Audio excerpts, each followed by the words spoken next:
Hello friends, வணக்கம். நான் doctor Vimal Keerthi. Money market millionaire YouTube channel பார்க்குற எல்லா வியூவர்ஸ்க்கும் என்னுடைய நன்றி.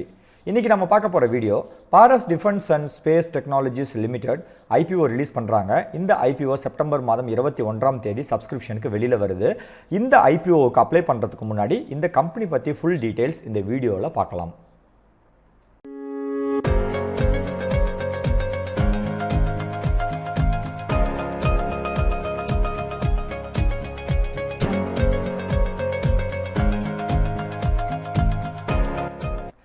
முதல்ல இந்த IPOவினுடைய ஓவரால் வியூ பார்த்துடலாம். இந்த Paras defence and space technologies limited இந்த IPOவை செப்டம்பர் மாதம் 21ஆம் தேதி சப்ஸ்கிரிப்ஷனுக்கு ஓப்பன் பண்ணி 23ஆம் தேதி சப்ஸ்கிரிப்ஷன் க்ளோஸ் பண்ணுறாங்க. 3 நாட்கள் ஓப்பனில் இருக்கும். இந்த IPO மூலயமா இவர்கள் 170 கோடி ரூபாய் அளவுக்கு நிதி திரட்டுறாங்க. இது ஒரு ஸ்மால் IPO அப்படின்னே சொல்லலாம். இந்த IPOவில் அலாட்மெண்ட் பேசிஸ் பார்த்தீங்க அப்படின்னா குவாலிஃபைடு இன்ஸ்டிடியூஷனல் பையர் QIB கேட்டகரிக்கு 50% பங்குகளும், நான் இன்ஸ்டிடியூஷனல் இன்வெஸ்டர்ஸ் NII கேட்டகரிக்கு 15%, நம்மள மாதிரி ரீட்டைல் இன்வெஸ்டர்ஸ்க்கு ஒரு 35% பங்குகளையும் ஒதுக்கியிருக்காங்க. இந்த கம்பெனி பற்றி டீட்டெயில்ஸ் ஒன்றா பார்க்கலாம். இந்த பாரஸ் டிஃபென்ஸ் அண்ட் ஸ்பேஸ் டெக்னாலஜிஸ் நிறுவனத்தினுடைய முக்கியமான செயல்பாடு இந்த டிஃபென்ஸ் அண்ட் ஸ்பேஸ்க்கு உண்டான இன்ஜினியரிங் ப்ராடக்ட்ஸ்க்கு சொல்யூஷன் வழங்குறது மற்றும் டிசைன் பண்ணி கொடுக்கறது. இவர்கள் பார்த்தீங்க அப்படின்னா இந்த டிசைன் பண்ணுறது, மேனுஃபேக்சரிங் பண்ணுறது, டெக்னாலஜி டெவலப் பண்ணுறது, டெஸ்டிங் பண்ணுறது, இது மாதிரி டிஃபென்ஸ் மற்றும் ஸ்பேஸுக்கு உண்டான பல இன்ஜினியரிங் தொழில்நுட்பங்களை இவர்கள் தயாரித்து வழங்கிட்டு இருக்காங்க. இந்த கம்பெனி பார்த்தீங்க அப்படின்னா இந்தியாவிலேயே இது ஒன்று தான் டிசைன் கேப்பபிலிட்டி, அதாவது ஸ்பேஸ் சம்பந்தப்பட்ட இன்ஜினியரிங் ப்ராடக்ட்ஸ் தயாரிக்கிறதுலையும் இந்த opto-mechanical அசம்பிளி தயாரிக்கிறதுலையும் இருக்கக்கூடிய ஒரே ஒரு கம்பெனி இந்தியாவில் இது மட்டும்தான். அது இல்லாமல் இவர்கள் இந்தியாவினுடைய டிஃபென்ஸ் செக்டருக்கும் ஸ்பேஸ் ப்ரோக்ராம்ஸ்க்கும் ஏகப்பட்ட இன்ஜினியரிங் ப்ராடக்ட்ஸை தயாரித்து வழங்கிட்டு இருக்காங்க. இந்த கம்பெனி பார்த்தீங்க அப்படின்னா முக்கியமான கஸ்டமர் டிஃபென்ஸ் செக்டர் தான். அதே மாதிரி இவர்கள் இந்தியா மட்டும் இல்லாமல் நிறைய கம்பெனியோட பார்ட்னர்ஷிப் ஏற்படுத்தி இந்த டிஃபென்ஸ் மற்றும் ஸ்பேஸ் செக்டரில் நிறைய ப்ராடக்ட்ஸை கவர்மெண்ட் செக்டர், பிரைவேட் செக்டர் மற்றும் வெளிநாடு கம்பெனிகளுக்கும் இவர்கள் ஏற்றுமதி பண்ணிட்டு இருக்காங்க. இந்த கம்பெனியோட ப்ராடக்ட்ஸ் பார்த்தீங்க அப்படின்னா 5 மேஜர் கேட்டகரி வச்சுருக்காங்க. ஒன்று டிஃபென்ஸ் அண்ட் ஸ்பேஸ் ஆப்டிக்ஸ், ரெண்டாவது டிஃபென்ஸ் எலக்ட்ரானிக்ஸ் தொழில்நுட்பம் தயாரிக்கிறது, ஹெவி இன்ஜினியரிங் ப்ராடக்ட்ஸை தயாரிக்கிறது, எலக்ட்ரோமேக்னெட்டிக் பல்ஸ் ப்ரொடக்ஷன் சொல்யூஷன் மற்றும் நைக் டெக்னாலஜிஸ். இந்த மாதிரி ஒரு 5 செக்டரில் இவர்கள் வெவ்வேறு ப்ராடக்ட்ஸை தயாரிச்சிட்ருக்காங்க. இவர்களுடைய ப்ராடக்ட் போர்ட்ஃபோலியோ எடுத்துக்கிட்டிங்க அப்படின்னா இந்த ராக்கெட் அண்ட் மிசைலுக்கு உண்டான ஏகப்பட்ட ப்ராடக்ட்ஸ் தயாரிக்கிறது, ஸ்பேஸ் அண்ட் ஸ்பேஸ் ரிசர்ச்சுக்கு சம்மந்தப்பட்ட ஏகப்பட்ட இந்த gyro block, lens barrel, ultrasonic precision manufacturing, இந்த மாதிரி நிறைய சின்ன சின்ன ப்ராடக்ட்ஸ் தயாரிக்கிறாங்க. நேவல் சிஸ்டத்துக்கு உண்டானதும் பார்த்தீங்கன்னா naval electronic time fuse, command and control system, இந்த மாதிரி முக்கியமான ப்ராடக்ட்ஸ் எல்லாம் இவங்க அசம்பிள் பண்ணுறாங்க. லேண்ட் அண்ட் ஆர்ம்டு வெஹிக்கிள்ஸ்க்கும் பார்த்தீங்க அப்படின்னா மில் கிரேட் கண்ட்ரோல் சிஸ்டம், அதற்கப்புறம் ARRV விஞ்ச் சிஸ்டம், இந்த மாதிரி நிறைய லேண்டு ஆர்மிக்கு தகுந்த மாதிரி ப்ராடக்ட்ஸும் நிறைய தயாரிக்கிறாங்க. அப்புறம் எலக்ட்ரானிக் சர்வைலன்ஸ் சிஸ்டத்துக்கும் நிறைய ப்ராடக்ட் கேட்டகரி வச்சுருக்காங்க. EMP சொல்யூஷன்ஸும் இவர்கள் அது இல்லாமல் வழங்கிட்டு இருக்காங்க. இவர்களுடைய கஸ்டமர் பேஸ் பார்த்தீங்கன்னா இந்த பேஜில் இருக்கிறது இந்த கவர்மெண்ட் சம்பந்தப்பட்ட கம்பெனிஸ் மட்டும் பார்த்தீங்கன்னா ISRO, DRDO, Bharat electronics, Cochin shipyard, Indian institute of aero physics, Mazagon dock, national physics laboratory, Sameer, Bharat dynamics limited, electronics corporation of India. இவர்களுடைய கஸ்டமர் பேஸ் இந்தியாவில் கவர்மெண்ட் செக்டரில் ரொம்பவே அதிகம்.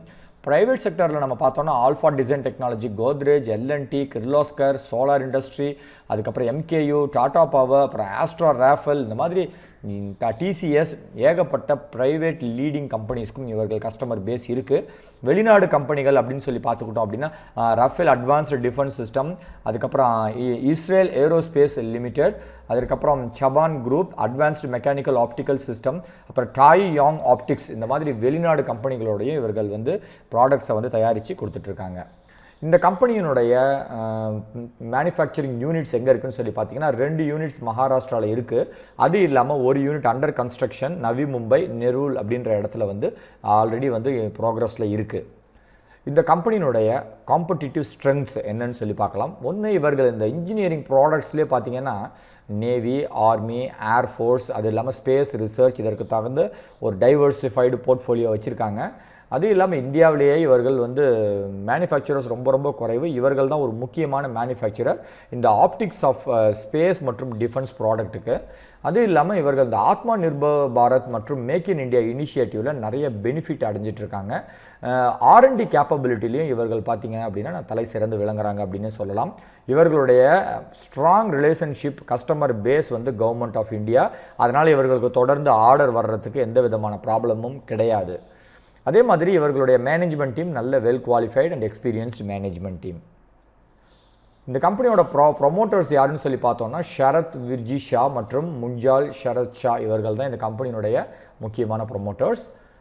இந்த ஐபிஓ வெளியிடுறதுக்கு உண்டான முக்கியமான நோக்கம் என்னன்னு சொல்லி பார்த்தீங்கன்னா கேபிட்டல் எக்ஸ்பெண்டிச்சரை பெருக்கிறதுக்காகவும் அதே மாதிரி வரக்கூடிய நாட்களில் அவர்களுடைய மேனுஃபேக்சரிங் யூனிட்டுக்கு ஃபண்டு தேவைப்படுறதால அதற்குண்டான ஒரு கேபிட்டலை பெருக்கிறதுக்காகவும் லோன் வாங்கியிருக்கிறத ஒரு ஸ்மால் பார்ட்டாவோ இல்லை இப்போ ஒரு ப்ரீ பேமெண்ட் பண்ணுறதுக்கு உண்டான ஒரு ஃபெசிலிட்டியாவோ இதை பயன்படுத்த போகிறாங்க. நிர்வாக மேம்பாட்டுக்காகவும் இந்த பணத்தை அவர்கள் பயன்படுத்த போகிறாங்க. ஐபிஓனுடைய details: IPO opening September 21, closing 23. இது ஒரு book build issue IPO. Face value 10 ரூபாய். ஐபிஓவினுடைய ப்ரைஸ் பேண்டு பார்த்தீங்கன்னா 165லேருந்து 175 ஃபிக்ஸ் பண்ணியிருக்காங்க. லாட் முறையில் தான் ஐபிஓக்கு நம்ம அப்ளை பண்ண முடியும். ஒரு லாட்டுக்கு 85 ஷேர்ஸ் மினிமம் நம்ம அப்ளை பண்ணணும். லிஸ்ட் ஆகும் பொழுது பிஎஸ்சி மற்றும் என்எஸ்சி ஆகிய 2 சந்தைகளிலுமே லிஸ்ட் ஆகுது. இந்த ஐபிஓவினுடைய மொத்த மதிப்பு 170 கோடி. இதில் புதிய பங்குகளாக ஒரு 140 கோடி ரூபாய் அளவுக்கும் ப்ரொமோட்டர்ஸ் கையில் வச்சிருக்கக்கூடிய பங்குகளை விற்கிறதன் மூலியமாக ஒரு 30 கோடி ரூபாய் பணமும் திரட்ட போகிறாங்க. முக்கியமான தேதிகள்: 21 opening date, 23 closing date. IPO allot பண்ணக்கூடிய தேதி செப்டம்பர் 28. கிடைக்காதவர்களுக்கு பணம் ரீஃபண்ட் செப்டம்பர் 29ஆம் தேதி கிடைக்கும். ஷேர் டிமேட் கணக்குக்கு வரக்கூடிய தேதி செப்டம்பர் 30. லிஸ்டிங் அக்டோபர் மாதம் 1ஆம் தேதி. லாட் சைஸ் டீட்டெயில்ஸ் பார்த்தீங்கன்னா ஒரு லாட்டுக்கு 85 ஷேர்ஸ் மினிமம் நம்ம வாங்கணும். 14,875 ரூபாய் தேவைப்படும். அதிகபட்சம் ரீட்டைல் கேட்டகரியில் நம்ம 13 லாட் அப்ளை பண்ணலாம். 1,105 ஷேர்ஸ் கிடைக்கும். 1,93,375 ரூபாய் தேவைப்படும். இந்த ஐபிஓ ரிலீஸ் பண்ணுறதுக்கு முன்னாடி ப்ரொமோட்டர் கைவசம் 79% பங்குகள் இருக்குது. ஆஃபர் ஃபார் சேல் மூலயமா சில பங்குகளை விற்கிறதால இந்த ஐபிஓ ரிலீஸ் பண்ணதுக்கப்புறம் அந்த ஹோல்டிங் 59% குறையும். ஃபினான்ஷியல் பர்ஃபார்மன்ஸை எடுத்துக்கிட்டிங்க அப்படின்னா 2018லேருந்து ஒரு 3 வருட காலங்களுக்கு இதில் பர்ஃபார்மன்ஸ் இருக்குது.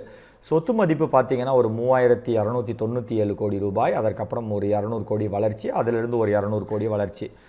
அசட்டினுடைய மதிப்பு ஆண்டுக்கு ஆண்டு ஒரு வளர்ச்சி விகிதத்தில் இருக்கிறது இந்த கம்பெனிக்கு ஒரு பாசிட்டிவ் நியூஸ்.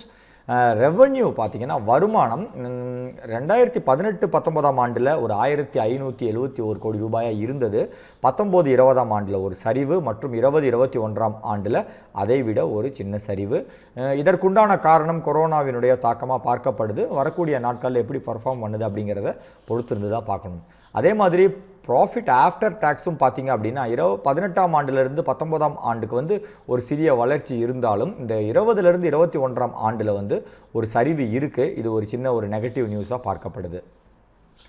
இவர்களுடைய காம்படிட்டிவ் பியர்ஸ்ன்னு சொல்கிற அளவுக்கு யாருமே கிடையாது. ஏன்னா இவர்கள் வந்து இந்த ஸ்பேஸ் ஆப்டிக்ஸ் மற்றும் இந்த இன்ஜினியரிங் ஆப்டிக்ஸ் தயாரிக்கிறதில் இந்தியாவிலேயே இவர்கள் ஒரு கம்பெனி தான் இருக்காங்க. லிஸ்டட் பியர்ஸ்ன்னு சொல்லி யாருமே இல்லாததால் இவர்களுடைய வேல்யூவேஷனை ஜட்ஜ் பண்ணுறதுல கொஞ்சம் சிரமம் இருக்குது. அதனால் பர்ஃபார்மன்ஸ் பேஸ்டாக தான் இந்த ஐபிஓவை நம்ம பார்க்க முடியும்.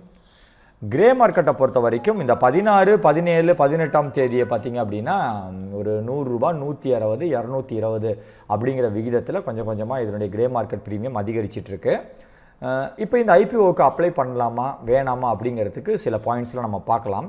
இந்த பாரஸ் டிஃபென்ஸ் கம்பெனி வந்து இந்தியா ப்ரைவேட் செக்டரில் மட்டும் இல்லாமல் கவர்மெண்ட் செக்டரில் நிறைய டிசைன், டெவலப்மெண்ட், டெஸ்டிங் அண்ட் மேனுஃபேக்சரிங்லாம் பண்ணுறாங்க.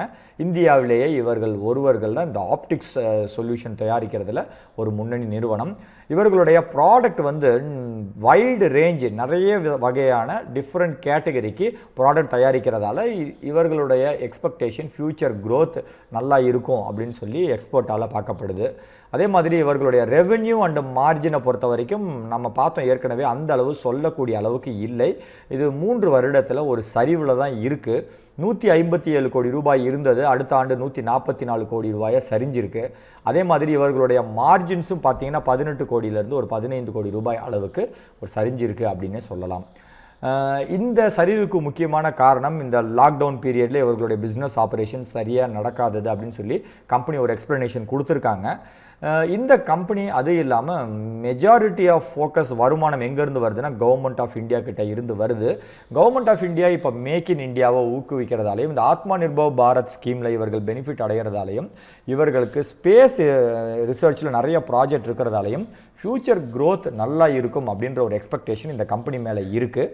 இருந்தாலும் சப்ஸ்கிரிப்ஷன் அப்போ முதல் மற்றும் 2வது நாள் எப்படி டிமாண்ட் இருக்குன்றதை பார்த்துட்டு 3வது நாள் அப்ளை பண்ணுறது நல்லது. ஐபிஓ அப்ளை பண்ணுறதுக்கு 2 வழிகள் இருக்குது. டிமேட் கணக்கு இருந்தால் மட்டும்தான் ஐபிஓக்கு அப்ளை பண்ண முடியும்.